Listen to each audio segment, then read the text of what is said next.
Hello, everybody. Welcome back to Business Friday, where we discuss what's important for you and your business. My name is Nidhi Vadera. I am a sales coach, author, business consultant. And in today's video, I will discuss with you how to zero down the target market, which means how to find the customers who will buy from you.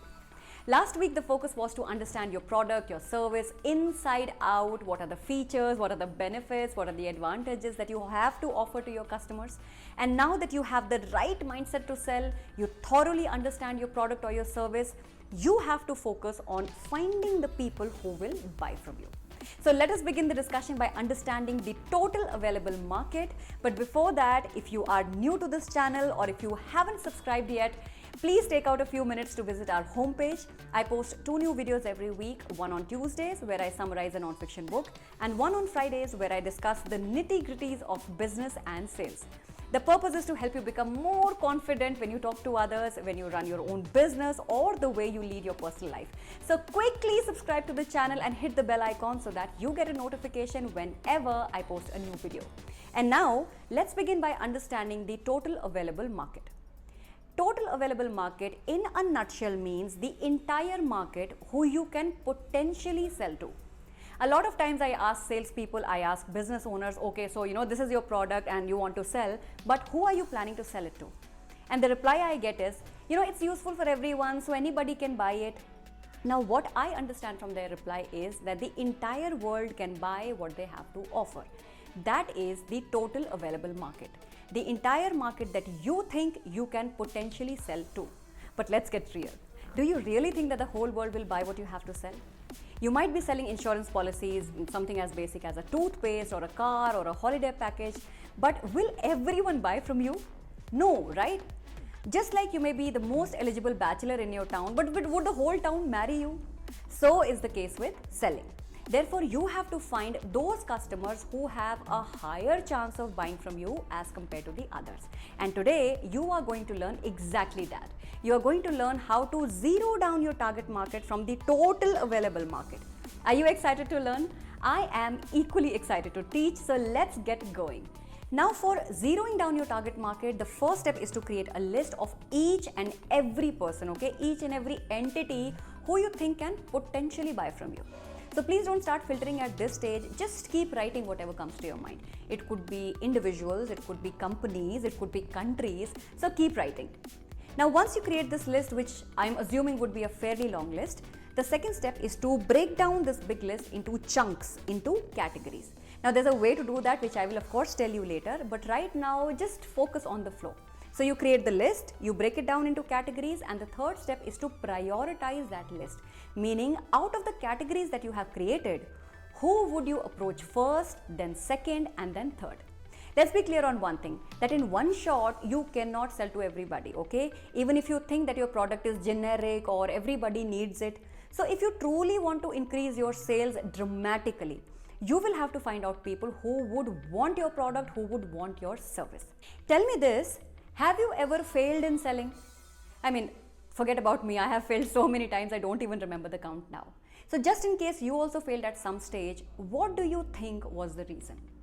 Now, could be that you did not have the right mindset to sell. Could be you required more skills. But the biggest reason could also have been that you did not approach the right customers who actually wanted to buy what you had to sell. Do you remember the e-learning portal example I gave you in this video? If you try to pitch e-learning courses, however good those courses may be, if you pitch it to people who are looking for offline instructors only, you think you'll be able to make a sale? So you have to look for people who are more likely to buy your courses compared to others. So again, you first have to generate a list of all the people who you think can buy from you, then divide that list into categories and then prioritize into 1, 2, 3. 1 being most likely to buy, 3 being least likely to buy. I'll give you a real-time example to explain this better, okay? Let's say you sell paintings, something like this that you can see. Now, who you can sell the paintings to? If you say the whole world, that is the total available market. But if you want to generate actual sales, you have to narrow down the total available market by generating a list. Now, your list may include homeowners, it may include interior decorators, event planners, exhibitors, individuals, commercial offices, cinema halls, hotels, community centers, restaurants, banks, clubs, and the list can go on and on depending on who all you think can potentially buy from you. So that is step number one, where you create a list. But the thing here is that if you do not approach selling in a targeted manner, you will never succeed in selling. So you have completed the first step, which is list generation. Now you have to move on to the second step, which is creating categories out of this list. There are three major categories under which almost all the products and services can be categorized. The first one is B2C. B2C means business to consumer. Here B is you, which is the business, and C is your consumer. So when you as a business, you sell directly to your consumers, it is called B2C. The second category is B2B, meaning you are a business and you sell to another business. So B2B, business to business. And the third category is kind of combination of both B2B and B2C, where in some part of the sale you deal with businesses directly, which is B2B, and in some part of the sale you deal with consumers directly, which is B2C. Now, based on these three parameters, let us create categories in the list that we have generated. So we have homeowners, interior decorators, event planners, exhibitors, individuals, commercial offices, cinema halls, and so forth. If I'm selling to individual homeowners, that is B2C. Individual exhibitor, B2C. Event planner, B2C. So in whichever scenario you sell directly to your consumers, it is B2C. That is the first category. I hope it is clear. Now, if you sell to Inox, you sell to corporate houses, if you sell to any particular organization, meaning you sell to another business, then it is the second category, which is B2B. For example, if you are planning to sell me something directly, it is B2C, and if you sell something to my company, vertical hyphen, then it becomes B2B. So your restaurants, your banks, your commercial offices, stadiums, clubs, all fall under B2B. And the third category, as I mentioned earlier, is a combination of B2B and B2C. For example, I am a seller and you are the exhibitor. So I sell paintings and you exhibit, and our deal is that I sell paintings to your company for exhibition, which is B2B, and for the exhibition, people who place orders for the paintings, I have to furnish those orders also, which is B2C. So what we have done here is that we have created three categories: B2C, B2B, and combination for segregating the list that you created.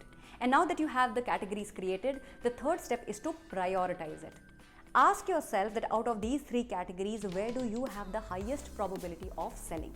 Which category should you focus on based on the skills, your mindset, your product inventory, so that you can maximize your results? And now, whether you focus on B2B, B2C, or you plan to go ahead with the combination category, that is a conscious call that you have to make. So this is the way to find out your target market, and it is very important, because once you know who you are focusing at, then you can prepare your presentations, your marketing material, your sales material accordingly. If someone has ever asked you, what is your niche? They were basically asking you, what's your target market, or who are the targeted customers for you? So the more you have clarity about your target market, your niche, your end user, higher will be your sales result. After you finish watching this video, please spare a few minutes to generate a list, which is your total available market, and then categorize it into B2C, B2B, or combination. Prioritize it based on your market research, your internal calculation, and then go all after those customers. So this brings us to the end of today's episode, where we discussed the total available market and the methodology to reach out to customers who have a higher probability of buying from you as compared to others. As far as my choice is concerned, I mostly work with the B2C category because for my consulting business, the personalized approach, that works better. So that is my preferred category, and I am positive that after watching this video, you will also develop clarity about your target market. If you like this video, don't forget to give me a thumbs up, share it with your family and friends, and do subscribe to the channel. Next week, I will discuss with you how to analyze your competition. So don't forget to join me next Friday. Until then, love your numbers, work hard for your dreams, and guys, please remember, it won't work out till you start having fun. Happy selling.